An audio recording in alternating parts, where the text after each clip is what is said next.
가 함께 살고 있는데 빌라 3층에 살고 있고 아래층에는 저의 친정엄마가 살고 계세요. 엄마가 건강이 좋지가 않으시거든요.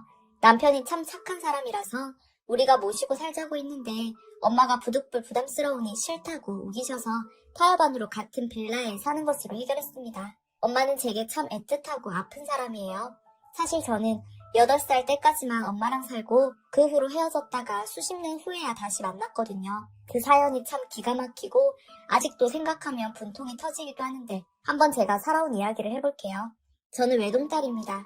가족 형편이 넉넉한 편은 아니었지만 그래도 아이가 저 하나밖에 없어서 부모님이 어찌저찌 아끼고 버시면서 잘 생활을 해나가셨어요. 아빠는 택배기사로 일하셨고 엄마는 동네 갈비집에서 밑 반찬들도 만드시고 주방 설거지나 서빙도 하셨죠. 두 분은 어린 나이에 결혼을 하시고 저를 낳으셔서 어린 시절 제 가족 사진에서 두 분은 마치 연애하는 연인이 조카를 봐주는 것 같이 보이는 경우도 있었어요. 특히나 엄마는 얼굴이 참 희고 고운 얼굴이셨죠. 같은 여자인 제가 봐도 참 예쁘고 아름다우셨어요. 그렇게 저희 가족은 부모님이 밤낮 쉬지 않고 일하시며 바쁘고 힘드셨지만 그래도 함께 단란하게 살았어요. 쉬는 날엔 나들이도 가고 명절에는 할머니 할아버지 댁 가서 다 같이 맛있는 것도 먹고 밤새 놀기도 하면서요. 그러다 그 행복은 오래가지 않았습니다. 제가 8살, 즉 초등학교 1학년이던 때 학교에서 갑자기 쓰러졌어요. 아직도 그날이 기억나요. 체육 시간에 친구들과 운동장 놀이터에서 놀고 있는데 뛰는 도중에 갑자기 가슴이 턱턱 막히면서 숨을 쉴 수 없을 것 같은 느낌이 들었거든요. 허걱거리며 저는 쓰러졌고 친구가 선생님께 말씀을 드려서 선생님이 구급차를 불러 저를 병원으로 데려가게 하셨습니다. 응급실로 실려가 이런저런 검사를 받았죠. 엄마 아빠는 일을 하시다가 담임 선생님의 전화를 받고 양해를 구하고 바로 병원으로 달려오셨어요. 검사 결과 저는 심장병이었죠. 당장 수술이 필요하고 수술 후에도 성인 때까지 계속 검사를 하고 관리를 해야 하는 병이었고 저희 부모님은 그 말을 듣자마자 당장 수술 날짜를 잡아달라고 하고 우리 딸 꼭 살려달라 말씀드렸습니다. 그런데 수술비가 문제였어요. 대출을 받거나 돈을 빌리지 않는 이상 부모님 수입과 당시 저희 집 자산으로는 제 수술비가 무리였던 것이죠. 외조 부모님과 친조 부모님도 돈을 융통하시려고 백방으로 돌아다니셨고요. 일단 무조건 수술은 시킬 거라고 날짜를 잡아두기는 했는데 수술 날은 점점 다가오고 돈은 준비가 안 되고 부모님 속이 바짝바짝 마르고 있었죠. 이러다 수술 못 받는 거 아닌가 하고 엄마도 아빠도 정말 많이 우셨대요. 당장에 있는 돈을 다 끌어서 수술비를 융통한다고 하면 수술 후 입원비와 생활비 등이 거의 바닥나는 수준이었어요. 제 약값과 앞으로의 치료비도 비용이 더 들 것이었고요. 아빠가 결국 대출을 알아봐야 하나 고민하고 있을 때 엄마가 돈을 마련해왔어요. 수술 날 며칠 전에 그것도 수술비만이 아니라 앞으로의 입원비, 약값이나 병원비 모두를 댈 수 있을 만큼 넉넉한 돈이 든 통장을 가져오셨죠. 아빠는 너무 놀라서 어디서 가져온 통장이냐고 엄마에게 다그쳐 물었지만 엄마는 돈을 융통할 길이 생겨서 구해온 돈이라고 얼버무리며 정확한 출처를 밝히길 꺼려하셨어요.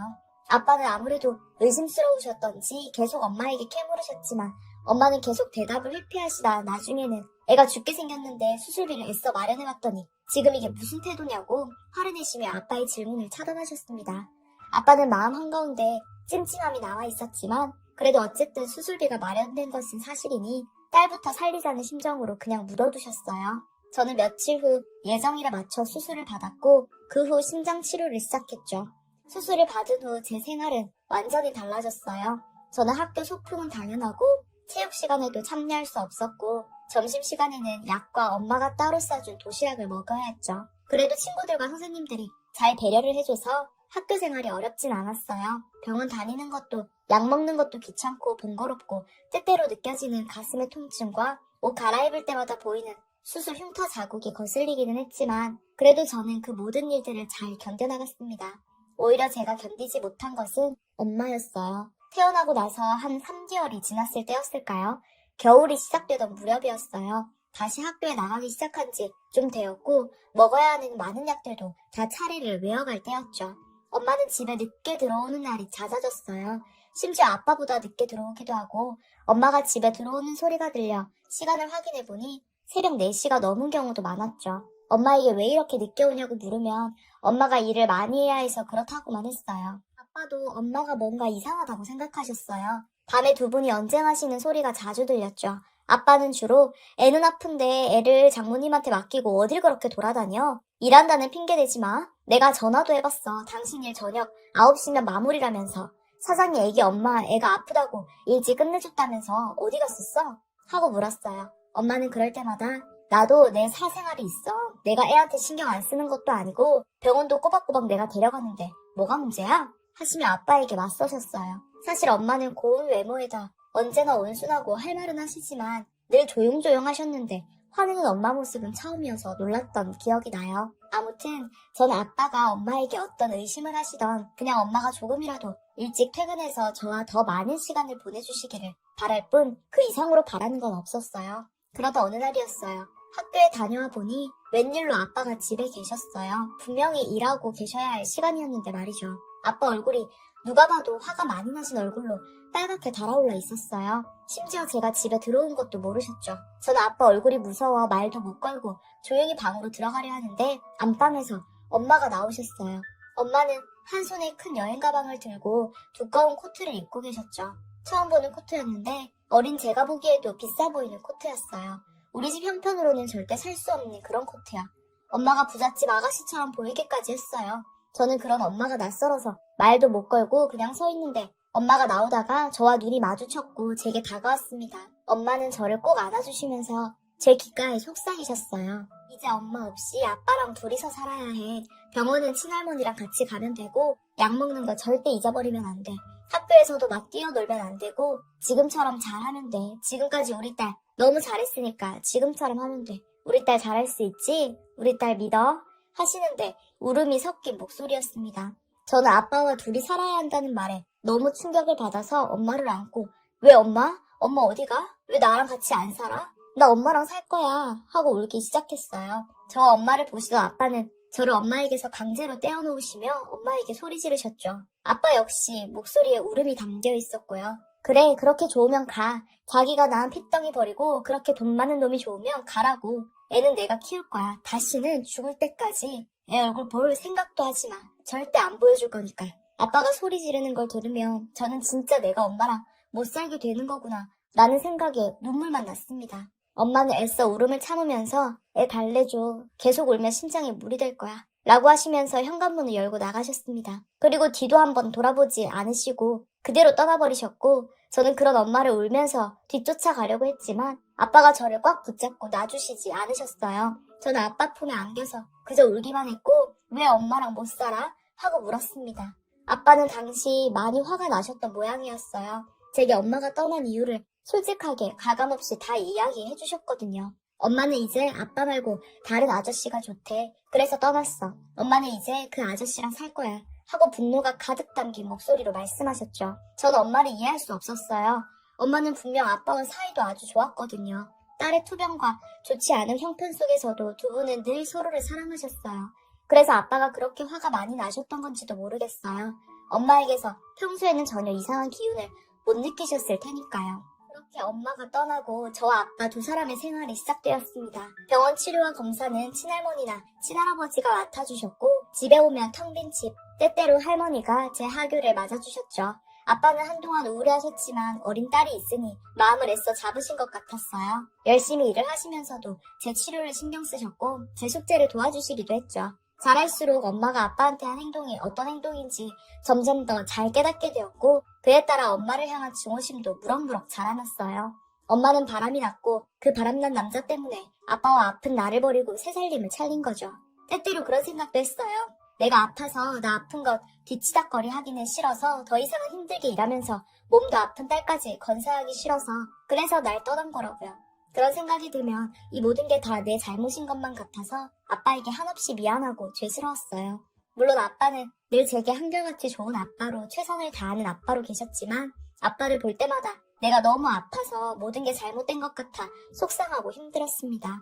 그날 이후 엄마, 심지어 외조부모님과도 연락이 모두 끊겼고 소식 한 줄 듣지 못했어요. 엄마가 말 그대로 내 세상에서 아예 사라져버린 거죠. 저는 엄마를 향한 분노로 치료도 더 열심히 받고 공부도 열심히 했어요. 반드시 성공해서 아빠를 행복하게 해주고 싶었거든요. 그게 제 삶의 목표였어요. 열심히 공부해서 성적도 늘 좋았고 치료도 잘 받아서 고등학교 졸업 무렵엔 정상인들과 거의 비슷하게 생활할 수 있게 되었어요. 먹는 약도 줄었고 체력도 늘어났죠. 그리고 원하던 대학에도 합격했습니다.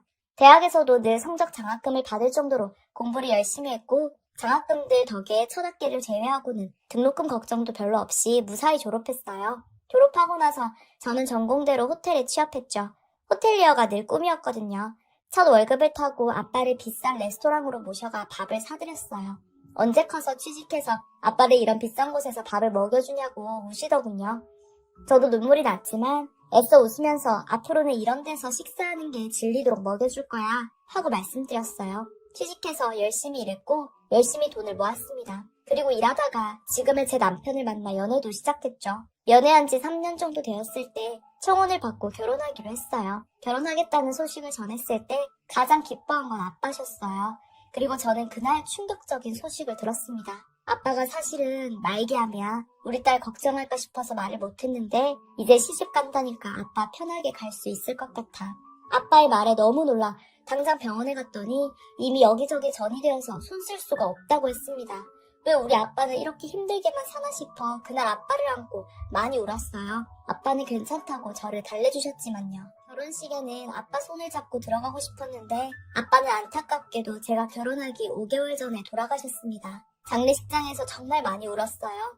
남편이 제 심장이 혹시나 잘못될까봐 24시간 내내 지키고 있었죠. 장례가 끝나고 남편은 아버님이 걱정하시지 않게 행복하게 잘 살자고 했고 저는 그 말에 마음을 추스리고 다시 결혼 준비를 시작했어요. 그러다가 드레스를 고르는 날이 왔죠. 드레스샵에 남편과 함께 가서 여러 드레스를 하나하나 보던 중이었는데 뒤쪽에서 고함이 들려오더군요. 돌아보니 어떤 아줌마가 소리를 지르고 있었습니다. 들어보니까 내가 똑바로 들고 있으라고 했지 가방도 제대로 못 들고 쓸모없는 것? 이라고 하더군요. 무슨 한유를 부리는 것 같아서 얼굴이 찌푸려졌습니다. 그리고 계속해서 폭언을 하는데 그 폭언을 듣는 자는 죄송합니다만 반복했어요. 들으니 그분도 꽤 나이가 있어 보였죠. 계속되는 폭언을 제가 참다 못해 그쪽으로 걸음을 옮겨 아줌마에게 말했습니다. 저기요, 너무하신 거 아니에요? 무슨 말을 그렇게 싸가지 없게 하세요? 하고요. 아니 새파란 게 어딜 어른한테 대들어? 신경 끄고 꺼져. 하길래 그쪽 집안 문제는 관심 없어요. 아줌마, 지금 여기 사람들이 죄다 시끄러워서 피해본다고요. 저기요, 이 아줌마 누군진 모르겠지만 그냥 나가세요.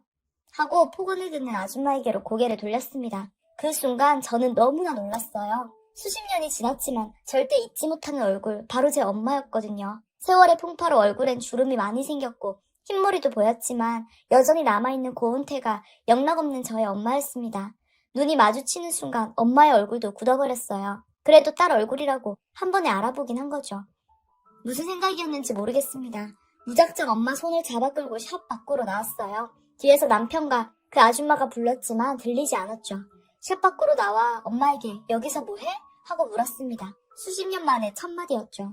엄마는 대답을 못하고 저를 그저 눈물 맺힌 눈으로 바라보기만 했고 저는 그런 엄마의 모습에 더욱 화가 나기 시작했어요. 그렇게 바람나서 우리 버리고 나갔으면서 왜 이렇게 살고 있는데? 이렇게 사는 게 아픈 딸 키우는 것보다 낫다고 생각한 거야?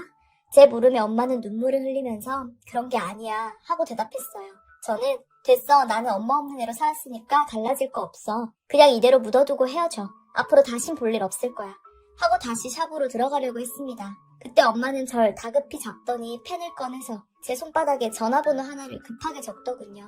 엄마 번호야, 꼭 전화해줘. 그 말을 남기고 엄마가 먼저 샵에 들어갔고 저는 따라 나온 남편에게 그냥 오늘은 가자고 하고 샵을 떠났습니다. 남편에게 사실을 말하니 그래도 뭔가 사연이 있는 것 같은데 연락은 해보라고 하더군요. 몇 날 며칠을 고민하다가 전화를 걸었고 엄마는 어디로 와줄 수 있냐고 주소를 불러주었어요. 사실 만나기로 하고도 이게 맞는 건가 수없이 고민했죠. 그래도 결국 약속 장소에 나갔습니다. 엄마는 절 보자마자 우시면서 미안해 만 반복했어요. 저는 애써 냉정하게 뭐가 미안한지 확실히 이야기해 하고 말했고 엄마는 한참을 우시다가 이내 수술을 이야기를 시작하셨어요. 그 이야기라는 게 너무나 놀라운 이야기였습니다. 엄마가 왜 떠났는지에 대한 이야기였거든요. 제 수술비를 구하지 못해 한참 급할 때 엄마 일하시던 식당에 자주 오시던 무속인이 한 분 있었대요. 그분이 엄마에게 꼭 만나야 할 사람이 있다고 했고 엄마는 따라가셨죠.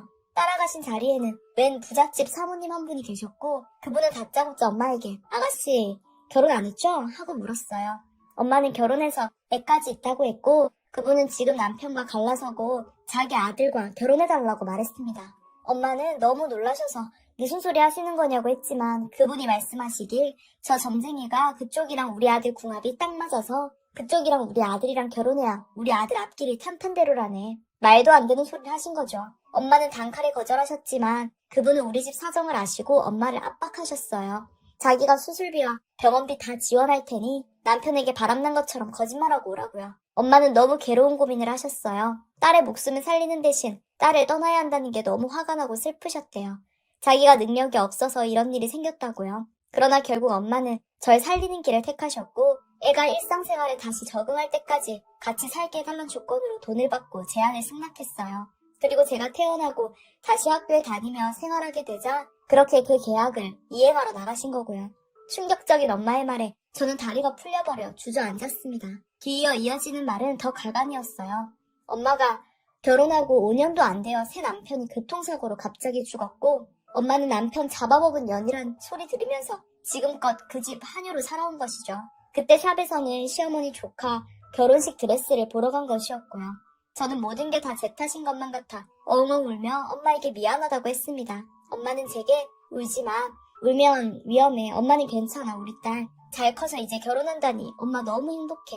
하시며 달래주셨어요. 저는 그렇게 한참을 울다가 엄마에게 말했죠. 엄마 이제 그 집에서 나와서 이혼하겠다고 해. 남편이란 사람도 죽었는데 거기 더 있을 이유 없잖아. 그 멍청한 무당년한테 다들 홀려서 우리 엄마를 이렇게 고생시키다니. 저는 다음날 일이고 결혼 준비고 모두 미루고 바로 엄마 집으로 쳐들어갔어요. 그리고 간단하게 저는 우리 엄마 딸이고 이제 이 집이랑 인연 없는 사람으로 살 거라고 말했어요. 그 아줌마 아주 난리더라고요. 우리 아들 잘 되라고 데려왔더니 아들 죽여놓고 어딜 도망가냐고요. 저는 아줌마가 능력 없는 무당년 만나서 홀린 게 우리 잘못이에요? 여기서 조용히 처리 안 하면 협박죄고 명예훼손죄고 다 넣어서 고소할 건데 맘대로 해보시든지요. 하고 말했습니다. 결국 엄마는 이혼 서류에 도장 찍었고 엄마를 제 집으로 데려왔어요. 아빠 낙골당해도 모셔갔는데 그냥 하염없이 울기만 하시더라고요. 아빠 대신 엄마가 내 결혼식에서 있어줄 거야. 이젠 우리 엄마 한 번만 용서해줘. 하고 말했습니다. 그렇게 저는 결혼날까지 엄마와 살다가 식을 올리고 다른 빌라로 나란히 들어가 엄마와 가까이 살게 되었어요. 그동안 얼마나 고생을 했는지 엄마 건강이 정말 안 좋아서 제가 병원도 같이 다니고 있죠. 엄마 생각만 하면 지금도 눈물만 나요. 이제는 엄마도 저도 행복하게 살고 싶네요.